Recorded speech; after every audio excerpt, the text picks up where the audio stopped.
para buscar soluciones más allá que culpables, para buscar una salida, para buscar realmente que las autoridades puedan conectarse con la realidad nacional y puedan saber de que la población peruana necesita medidas claras, pero sobre todo acción. Vamos a darle la bienvenida a nuestro invitado Ricardo Valdés, es viceministro del Interior. ¿Cómo está? Muy buenos días, bienvenido a Radio Exitosa. Muchas gracias, muy buenos días. ¿Cómo está? Muy buenos días. Hay una propuesta que ha hecho el Poder Ejecutivo sobre la detención preliminar y esto dejaría al alcance de luchar contra la criminalidad cerca de 88 delitos. Así es, en efecto.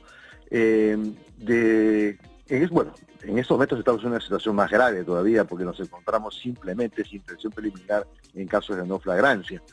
Pero de aprobarse la sugerencia del Ejecutivo, lo que estaría proponiendo el Ejecutivo es que solamente delitos cuyo piso, digamos, penal sea por encima de 8 años de cárcel, son aquellos que solamente podría aplicársele la detención preliminar.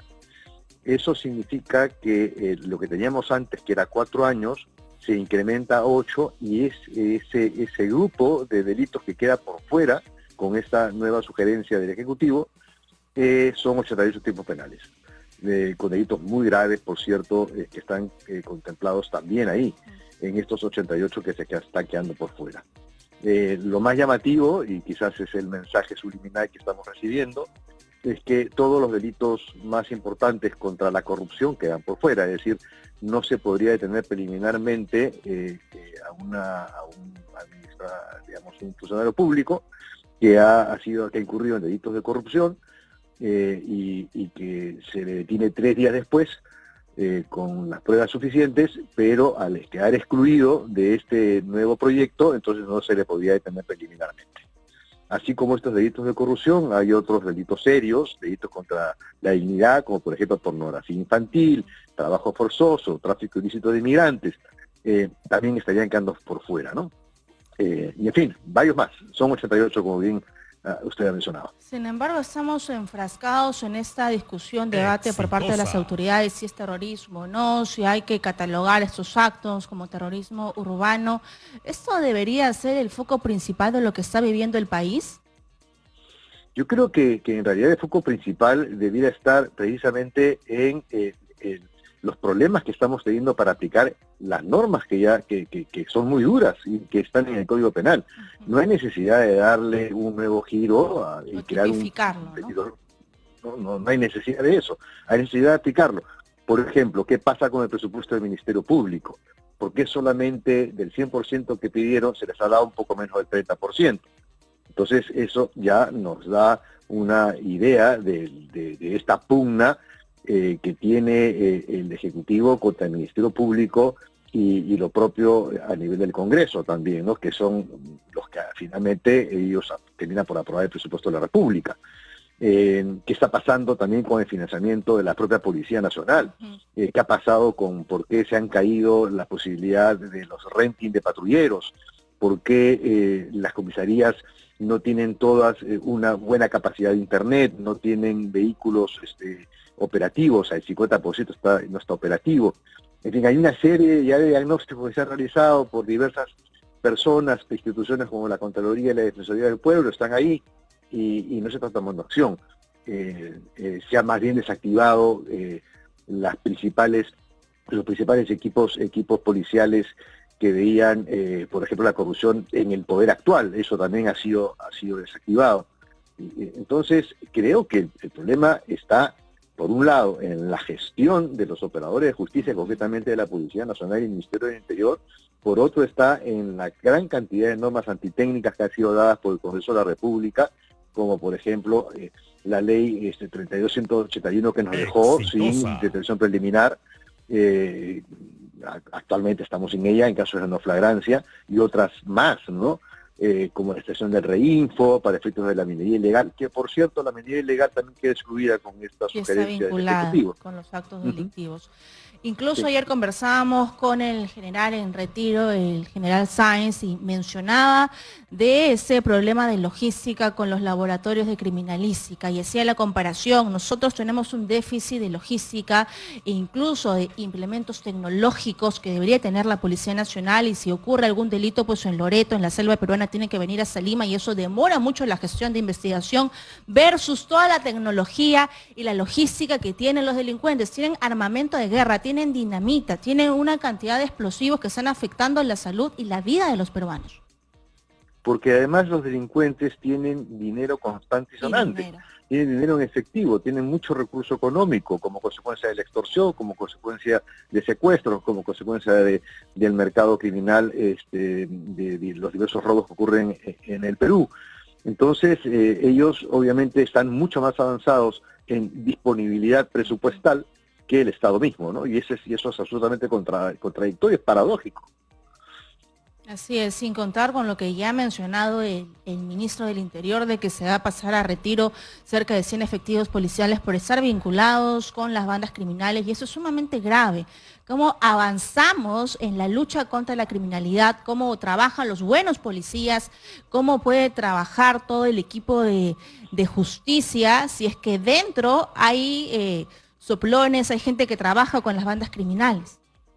Sí, yo creo que si realmente se determina que hay policías, malos policías que están involucrados con la criminalidad, esos son los policías a los cuales se le dio haber dado de baja o haber invitado al retiro. No a los policías que más bien lo que hicieron fue golpear la corrupción en el poder, o los policías que tienen una excelente hoja de servicios, pero que simplemente le caían muy antipáticos a las autoridades actuales, a la Presidenta de la República, y en fin, al Ministro del Interior, para decirlo con toda claridad. Entonces ellos más bien han invitado al retiro a personal, a oficiales que inclusive no estaban hasta prohibidos de ser invitados al retiro porque estaban en plenos estudios, y bueno, y más bien ahora nos vienen a decir que van a sacar a 100 policías corruptos en buena hora, pero es contradictorio si además pasan al retiro a policías eficientes que más bien sí tienen un historial de haber luchado contra la criminalidad de manera exitosa, ¿no?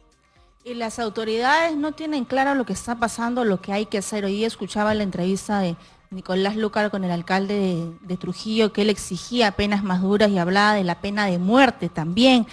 Y hablar de la pena de muerte es entrar a un tema que pues a la población le puede gustar, puede decir efectivamente hay que matarlos. Sin embargo, estamos muy lejanos a ello.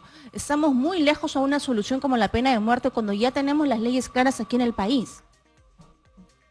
No, sí, tenemos leyes más que suficientes, tenemos, lo que falta es aplicarlas, pero es que el sistema en general hay que reformatearlo, ¿no? Es decir, tenemos una carencia enorme, ahí un poco en línea con las noticias que estaba presentando de entrevista. Es decir, tenemos problemas serios en los penales del Perú.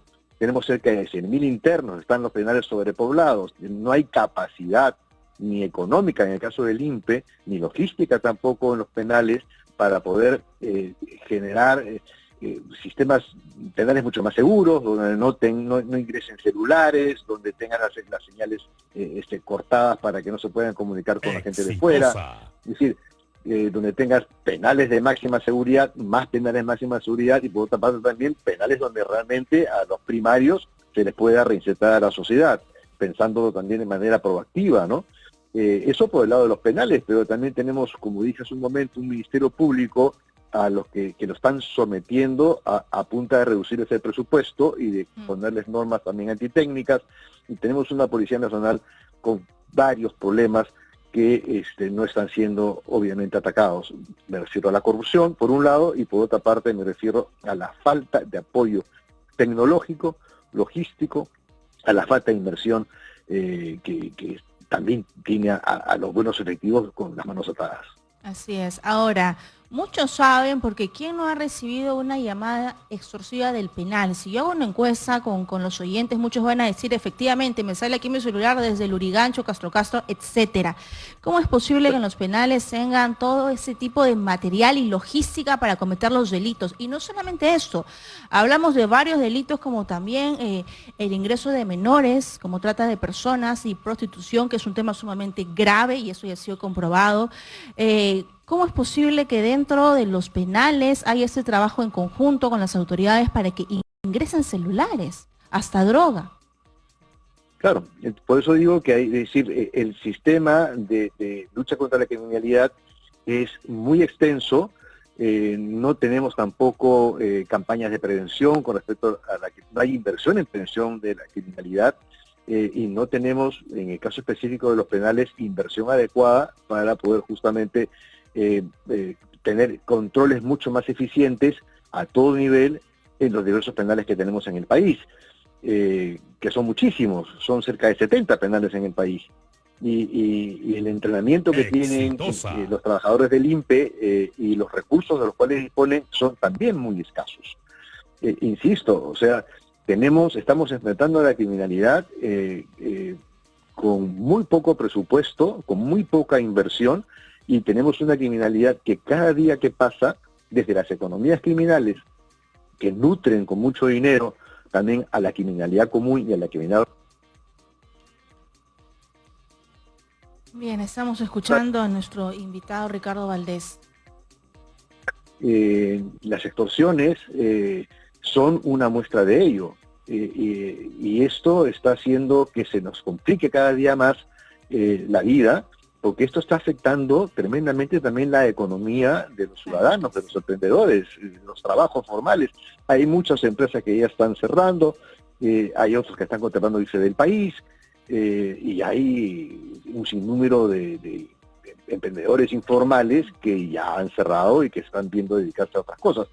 Sin ir muy lejos, todos los problemas que estamos teniendo también con el transporte público, donde los ciudadanos corren riesgo de perder la vida como consecuencia de los atentados y que reciben los micros y los colectivos, simplemente por no ceder a la extorsión de la cual viene siendo víctima, ¿no? Así es, por favor, solo para cerrar, ya hemos hablado la semana pasada de este gran titular de este medio internacional Financial Times, que hablaba de la extorsión y cómo le quitaba el dinero a los peruanos, y en paralelo tenemos a la presidenta Dina Boluarte en ese foro económico en Davos, mencionando que en el país ha logrado una estabilidad económica, política y social. Y esto es muy alejado de la realidad, y que el gobierno le ha brindado tranquilidad a los peruanos. Solamente basta que cualquier empresario ponga Noticias del Perú y todo va a ser extorsión y criminalidad. Exitosa. Sí, la verdad es que lo escuché esta mañana y más me dio la sensación de una tomadura de pelo que de un mensaje serio. Yo diría que a nivel económico sí creo que hay cosas que se pueden exponer de manera también exitosa y de cierta estabilidad, pero estamos muy lejos de tener tranquilidad y estabilidad en lo social y en lo político, pero muy, muy lejos. La verdad es que hubiese sido deseable que la señora presidenta se hubiese simplemente limitado al aspecto económico y no traslade una información que, en lo que a mí respecta, a mí me cayó muy mal escucharla. Muy bien, gracias a nuestro invitado Ricardo Valdés, es viceministro del Interior, conectado aquí en Radio Exitoso. Nos queda claro que el debate es la acción de las autoridades y no si hay que tipificar si es terrorismo urbano o demás. Le falta pisar suelo a las autoridades y le falta darle una solución inmediata, porque nos están matando en cualquier parte del país. 11:22, somos Radio Exitosa, la voz de los que no tienen voz. Vamos ahora a conectarnos con nuestra